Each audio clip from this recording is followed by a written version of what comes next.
بسم اللہ الرحمن الرحیم۔ منصور نے ابو وائل سے، انہوں نے عمرو بن شرحبیل سے، اور انہوں نے حضرت عبداللہ بن مسعود رضی اللہ تعالیٰ عنہ سے روایت کی۔ انہوں نے کہا، میں نے رسول اللہ صلی اللہ علیہ وآلہ وسلم سے پوچھا، اللہ کے ہاں سب سے بڑا گناہ کون سا ہے؟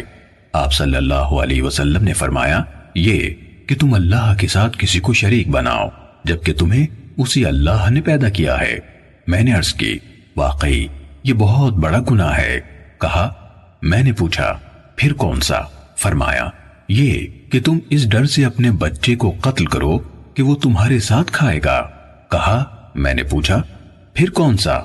فرمایا، پھر یہ کہ اپنے پڑوسی کی بیوی کے ساتھ زنا کرو۔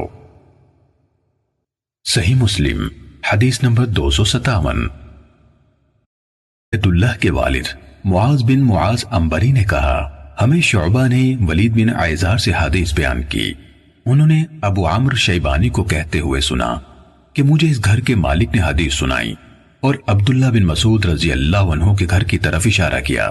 انہوں نے کہا، میں نے رسول اللہ صلی اللہ علیہ وسلم سے پوچھا، اللہ کو کون سا عمل زیادہ پسند ہے؟